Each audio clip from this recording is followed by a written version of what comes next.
Today I'm in Tallinn, Estonia, and I find myself at the CybExer Technologies head office. And I'm joined by the Vice President of Special Programs and the COO. And together, we're going to unpack the world's first space cyber range that's developed with the European Space Agency. And we're going to talk about why satellites, ground stations, and commercial networks now form one fragile digital ecosystem, and how digital twins lets teams safely practice the worst day before it actually happens. And not only that, you're going to get to hear the origin story behind the space cyber range, what the training environment looks like in practice, and why interoperability and realistic adversary behaviour, why these things matter so much more than textbook drills. And if we've got time, we'll also explore governance, skills and collaboration across governments, defence, academia and industry about why these things are so important. And I would also include in that Estonia's cyber heritage and how their partnership with ESA is shaping the European approach to securing space assets. And securing space assets is a huge topic, and one that I want to get each and every one of you thinking about today because it is so important and seldom talked about. So enough from me. Let me introduce you to my guest today. Thank you for joining me here in Tallinn, Estonia, in your offices. Can you tell everyone listening a little about who you are and what you do? As a company, CybExer does cyber range technology, and Kristiina from Special Programs of CybExer team, and we have our COO, Aare Reintam, also joined in. Well, it's a pleasure to be able to sit down with you both today. Now, a question I'd love to begin with is, how did the idea for the space cyber range, how did that first come about, and what specific gaps in the cybersecurity landscape did you and your partners at the European Space Agency aim to address? Because we're here for obviously the conference, but I'm curious where it all began for you. It's a good question. For me, when I was already a young boy, then I was looking at the stars, and I was born in Soviet Union. And in Estonia, we had this marmalade in a tube. And that was the marmalade that they sent out to space, by the way, in Soyuz space stations. And eating that 30 years later, I was having the first touch with the real space technology.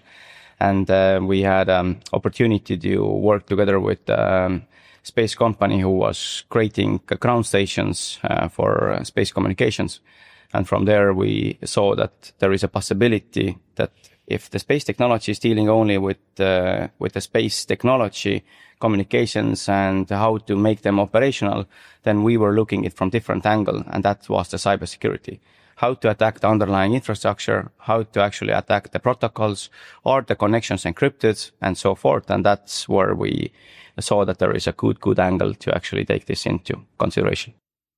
What a great story. I've done 3,500 interviews. I always fascinated by the origin story and the amount of people that have been sat next to somebody on a plane, next to a luggage carousel. But you looking to the stars all began with that little tube of marmalade. Indeed. And space systems are becoming more interconnected and software driven than ever before. And I think in many areas, space is kind of dumbed down because we're just talking about space tourism and other aspects that impact our daily lives. But what new types of cyber threats are emerging, especially as satellites, ground stations and commercial networks all become part of this digital ecosystem that we all take for granted now? Our life is more and more dependent on the technology and the services that we're using. And maybe the main one that everybody's familiar is the GPS. Yeah. So using Waze or Google, directions, how to travel. And that's the one what we are using. And what we are now seeing is that in some locations where there are big farms and the farmers are using the GPS-based let's say combines. So what they are doing is they are running only on the GPS. There is no person behind the wheel. And now if you, let's say, do something with the communication, then the combines are on the field. And for the farmer, if you don't, crop your weeds, in a certain time slot, then he has damage financial damage, but the people who actually need the wheat to make the bread. So it's a chain of problems that will occur. And the other thing is nowadays in space, what we're not also doing is that we are doing not only intelligence, but also understanding, how the ecosystem is changing. So what kind of crops are there forests, are there lakes? If there are lakes, are we able to put some kind of weed inside of the lake to, make more fresh air, because the weed is the one who is combining and making the air more cleaner and so forth. So there are more and more things that we are seeing that we are relying on from the space technology. And now the other aspect is, and then I will give word to Kristiina, is that we have to understand that these small satellites that are also in our office, their lifespan is, let's say, 3 to 4 years maximum. Then they are, burned out and that's it. But the big space stations that we're sending out there is 30 plus years. Can you imagine how much technology has changed over the course of 30 years? And now if you put yourself back, we are 3 of us or 2 of us are as old to remember that what kind of technology was in there. What is the communication? Is it encrypted? Can we break this kind of encryption? Is it possible to take over the communication with other satellites? If that happens, what is the let's say impact? If you drive one of satellites to another course, it can hit another one, then the space dust will hit the next ones, and then we have, let's say, garbage on the space, and it's quite important nowadays to understand that one small cyber attack can cause sequence of problems that will put together a big impact. Yes, at the same time, the number of commercial space missions is growing, and maybe back in the times, if to compare to the cars, as you said, there was one car driving by a day, but now there are highways, and the same is happening to space. The amount of space traffic is increasing, and at the same time also the legacy systems, the satellites, the technology that's already in use. But there's also a bit of the elephant in the room still, that the space, let's say, industry, the first worries of space industry still are related to the actual physical elements of the satellites and rest. And then they get to the cybersecurity. At the same time, if you don't take the cybersecurity into account since the beginning of the planning of the technology, you might lose the opportunity to actually set it up in a fundamentally cybersecure way, or at least be able to, take the necessary measures. And you both mentioned the problem with space junk. How big a problem is that now? I've seen a lot of scary stories. And how is the space industry reacting to this and bringing some of that legacy tech down? Is that a real problem? When we are looking how far are the satellites flying, so we have the low orbit satellites, medium, and then high level. Yeah. Mm-hmm. The more and more they are pushing up the low orbit satellites, and this is mostly the commercial ones that are providing us the internet access. But the point there is that sending something up is impressively expensive. Yeah. And now if you send, let's say, 60, 70, 100 satellites up there, and one is able to mess up, let's say, 70 other satellites, then this is a huge, let's say, monetary loss. And then the other thing is that it also, let's say, breaks the availability of the services as well. And the more dust we have in the low orbit, they usually, let's say, they burn, but the higher it gets, that means that the window where we are able to send out the rockets and necessary satellites that are actually useful for us is becoming narrower and narrower. Wow. So that's the point. Yeah. If there is more dust up there, then you always have to aim that, okay, when I can launch, where I can launch, what is the trajectory that I can launch.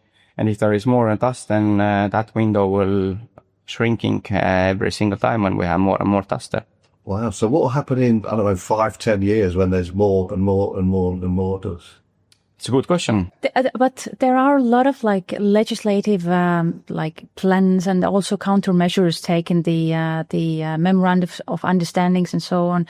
But one thing that we will feel here is that the aviation will be also impacted from the elements still getting back to the Earth and yes, having influence on the aviation. So, yes. Not only, the point there is that the bigger it is, some of them, most of them are actually burning already in the stratosphere.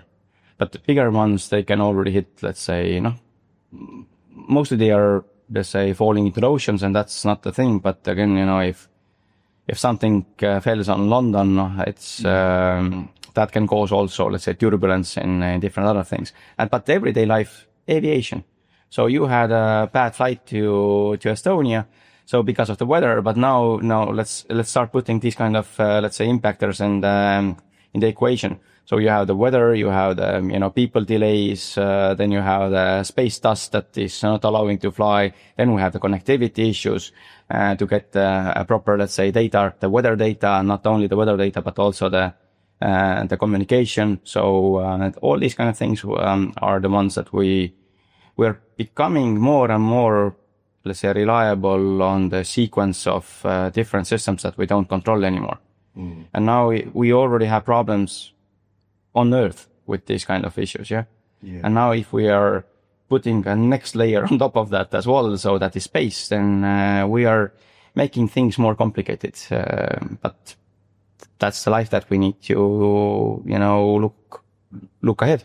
Yeah, and that's almost another episode completely on its own. So bringing it back to cybersecurity, the term cyber range is familiar in defense and enterprise context, but what makes space cyber range a little bit different, and how does it replicate the unique conditions and risks of space operations? So just to understand is that when we're talking about cyber ranges, then it comes mostly from the military domain. Yeah. So in military, we have also different kind of ranges. Yeah. We have the, let's say, shooting range. Then we have the tank polygons. Then we have the maritime ranges. So where you're able to send or launch missiles from the submarines to dedicated regions on the country and so on. And the same thing is in cyber as well. We need to have dedicated ranges. And we have had several, let's say, military cyber ranges, industrial cyber ranges, but the space cyber range is meant for the space technology. And why is it so? Is that, as already Kristiina mentioned, is that there are governmental players in the space technology, and now more and more private sector is also joining into the same domain. But what we are doing is that we are working in silos. And now if some big company has developed some kind of, let's say, technology or protocol that is closed, then how you are able to test the interoperability. And if what we have seen in our company is that the reason why we did a digital twin of one satellite was that it is way cheaper to test it on ground with different parameters while we are sending it up there, and then you can't do much. Yeah. So then the flight over is usually, let's say, maximum 50 to 20 minutes. If you're able to get the connectivity up and do something with that, but there is packet bandwidth is very low. So that's the reason why we do these kind of things. Interoperability, security, and also availability tests on the ground. It's way, way cheaper. Yeah.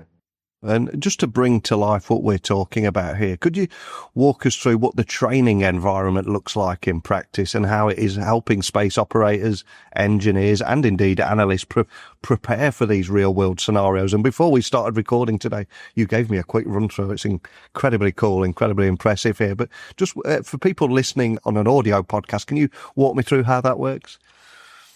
So the aim is, so since we focus on the technical trainings, I mean, there's, in cybersecurity, there's different type of trainings that are needed, but we focus on the technical ones. So for the operators and for the techies then, when they take part in the exercise or the training, then the actual logins and everything looks like their usual working environment would be.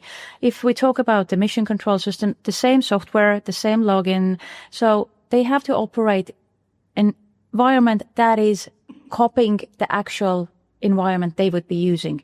And sometimes just the differences might be really small, but they have to be able and trained to notice it. If we talk about, let's say, the changes in time, for example, which is for the satellite communications extremely important. So when is exactly the time frame I can communicate with my satellite? Do I miss the window or not? So when there's a cyber attack trying to modify the understanding of time greatly, it doesn't allow it, the system usually. But if it's infiltrated and starts to change the time really slowly, like let's say a second or even a less a day, at one point you might not even be able to even notice that there is a difference. So this is the real life looking and feeling is the core of what we do and provide. And you mentioned to me that you push the defenders even more, and the attackers have the slight advantage. I'm curious, when you're observing these scenarios, are they quite intense? Are they competitive? They are. I mean, the core of our activities they are competitive. I mean, there are the really the team-based activities that we do, but I mean, it doesn't have to be. It can be for the militaries. They want to have the teams. They want to compete. Who's able to give a faster and better response. But if we talk about the space industry, I would say rather that the gap there is so great that also the team-based smaller type of activities are needed and maybe a good way to start for the especially if we talk about the commercial and new space industry. I will add one thing.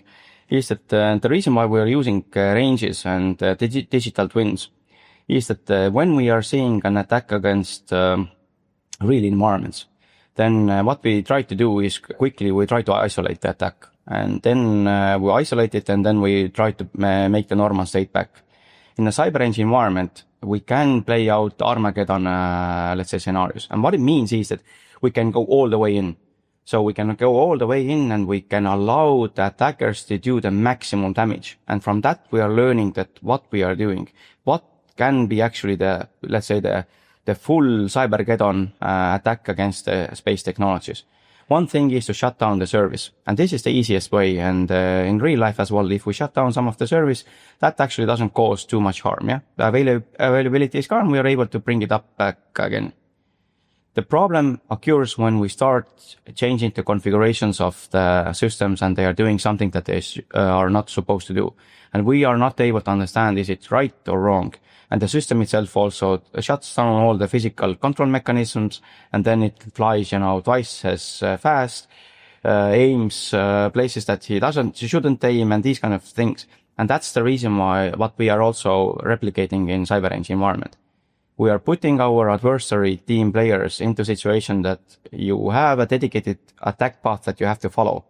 The defenders need to understand how they are attacking, what tools they are using, how they are getting in, how they are moving inside of the environment, how they are attacking the underlying, let's say, the computers, how they are attacking the applications on the computers, how they are attacking the protocols. And what we are looking is that we want to mimic real life situations. For example, at the moment we assume or know, or somebody has told us that if you're able to fetch the data communication between the satellite and the ground station, if you replicate that same command that, let's say, one governmental or private company ground station is doing, are you able to put this on your own ground station and do the same replica, so message to the satellite and see if it responds or not? So in the bigger picture, it is very important to understand what it means. Yeah. It means that you're able to communicate and with other satellites that you shouldn't be communicating. And if that happens, then that means the same way that you will lose control over your device or your computer. Yeah. Yeah. And Kristiina, you mentioned the skills gap, or that big gap. How big is that gap? And tell me a bit more about your work in reducing that gap too. Yes, the skills gap is there, and what we see is, and we also work a lot with the universities. We see that there are universities providing the cybersecurity education and training and courses, and then also ending up with a degree. And then we have the space engineering. But where the gap is combining those two, that there would be a space engineering combined with a cybersecurity expertise. So this is currently, and there are also initiatives here in Estonia. So we are starting as cybersecurity course for the space engineers next year, for example, with the University of Tartu here in Estonia. Also elsewhere we see that this is has started, and also other universities are contributing and doing and providing already. But in real life, the expertise really is needed more than there are experts in general, of course, in cybersecurity. According to the statistics, and statistics sometimes are really black and white, of course, it's said that there are in global 4 million unfulfilled cybersecurity jobs because there just are not enough specialists. Yeah, it's a breathtaking stat, isn't it? I know at the conference the other night, there was a few questions from younger people saying, well, how do we get involved? I think the younger people want to get involved, but it's how they make that move, isn't it? Indeed. And that's what I mentioned you earlier before the podcast, is that what we are seeing is that there are coming, PowerPoint ninjas from the, let's say, education system, and not all of them, but somehow it is easier to learn theoretical knowledges than the hands-on ones. And that's the point, is that what we want to do is that we want to actually make sure that people are capable of using theoretical knowledges in real life. And if we're talking about the skills gap, then I'm just bringing you one example that when you're moving away from Mac to Windows workstation, so you're still able to operate with that, but it's not convenient, at least not for the first week. You don't know where the buttons are, or, where do you find the setting modules as you have used. The same with the mobile phones is when you move from, let's say, Apple to Android or Android to Apple. It is still usable, but it's hard. And now let's take into consideration that in a space technology or there are different kind of vendors, not only two, but there are a gazillion of them. Yeah. And now there's a new space is coming also on top of that. So the space operators, they don't need to understand how the others also operate, but they need to interconnect two different kind of systems that they have never seen before. And that is let's say, the hard part. Sometimes we don't even need to have attackers to attack their systems. We as let's say, operators are making the mistakes. We're over-configuring some services. That means that they don't connect with each other, so they are not operational, and these kind of things. So the devil is in details. And the only way how you are actually able to get over it is that you have to, have a experience, practical experience of it. As simple as that. And collaboration between CybExer Technologies and the European Space Agency feels like a significant milestone for you guys. So what does this partnership represent for Europe's broader approach to securing space assets and its entire infrastructure? It feels like a massive moment for you guys. It really is. I mean, being able to collaborate with the European Space Agency and also closely collaborating, so seeing their needs also and driving the future together. The Space Cyber Range is actually a project that is meant to also last beyond this current phase and also open for collaborations within this period with industry, with academia, but also other institutions. So it is a great support, and Estonia has been providing this cyber-related expertise, for example, to NATO due to the NATO CCTV being here in Tallinn, and my colleague Aare used to work there for some good years.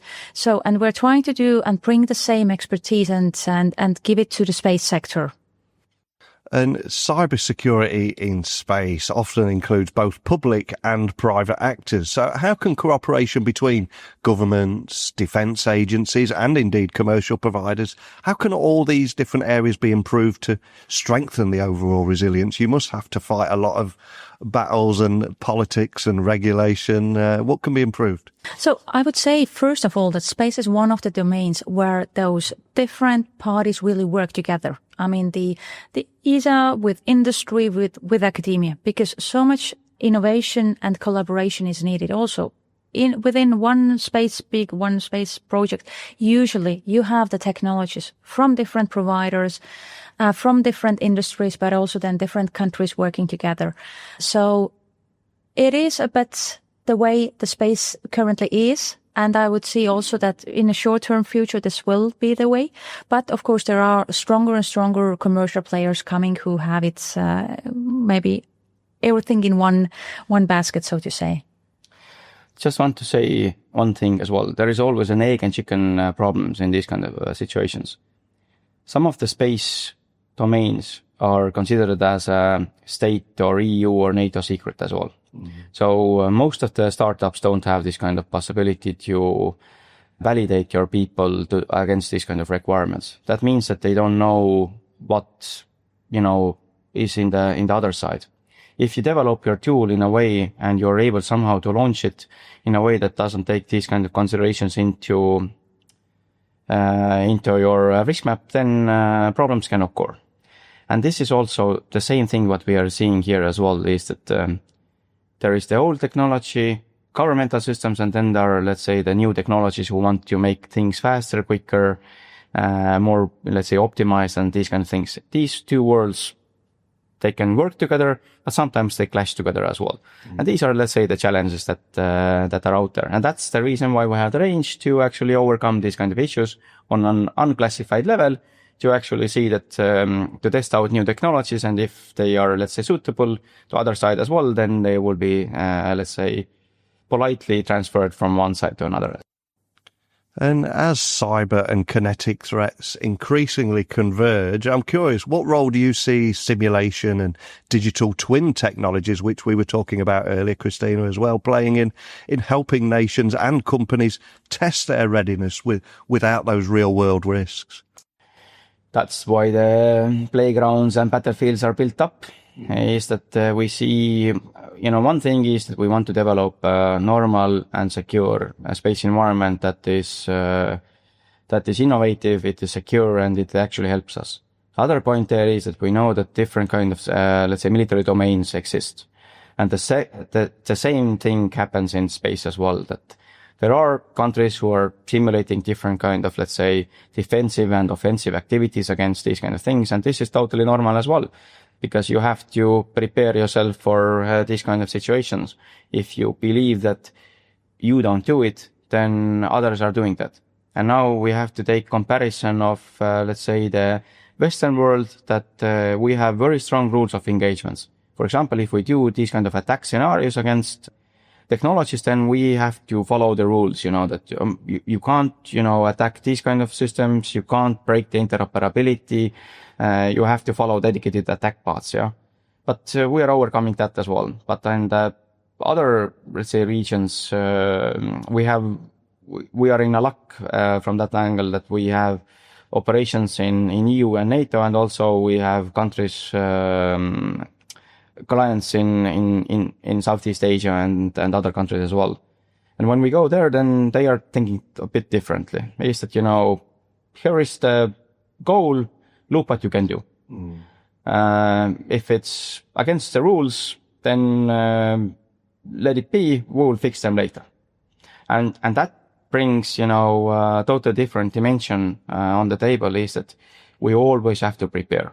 Because the others are looking. So our Western countries are very, very reliant and on IT and let's say technology. The quickest way to break us is to break our trust against our let's say ecosystem where we are living. And the easiest way how to do it nowadays is not to launch the rockets, because then we will launch them back, is to find the ways how to break this trust between the people, the society, and the ecosystem that we are living in. And that is the way how to look at, is there possibility to use supercomputers, quantum computers to break our security protocols, for example, in the banking system, that we can break them, so we can steal, we can or stop the payments between each other, you can take the money out of the ATM, and all these kind of things. So that is the worry or the simulations that we see that we need to play out. Because if there will be these kind of doomsday things, then at least we have some kind of decision tree that what we will follow, how we will, let's say, make it public, how to guide the people, what to do, how to do, and keep the normal society, let's say, operating as we are seeing it today. And you mentioned quantum computing there. Does that excite you or make you a little nervous, or both? We have the luck of actually use the quantum computers already in some of the cyber exercises from the military perspective. They are already looking how the quantum computers can change the operations on the battlefield. Oh, okay. So, and now let's take it next step further, is that why to use it only in that domain? Now, this is the domain that is a sexy target, but the space is the same target. The health system is the same target. The financial system is the same target. And if we look further ahead, how do you see the conversation around cybersecurity in space evolving? And what do you think needs to happen next for Europe to maybe lead in this emerging domain?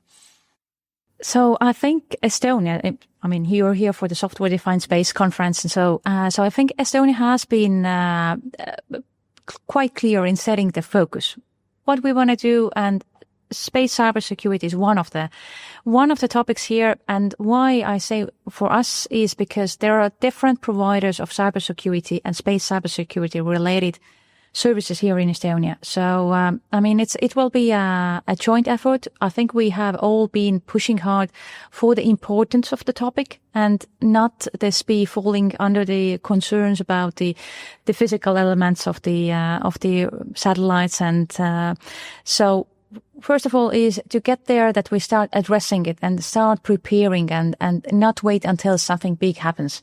Because, the results of it, if really something big should happen, we don't know what will be the impact potentially. So it's better to be prepared, especially if you send the technology up in the orbit for years and years there. And as we've said, it is an emerging domain. And if there are any younger people listening, startup founders, people that want to get involved, that are really excited about this space, but struggling to find a route in or knowing where to start, any advice you'd give to those people that are listening that want to be involved? Well, there are different opportunities. As said, some of the universities have started providing the courses focusing on it. And what we see from the industry is that the need for people with knowledge, and even if supported by a degree or a paper in space cybersecurity, they are in high demand. So it's a good bet for a career and also cybersecurity in general. But focusing on space cybersecurity, I would say is a safe bet.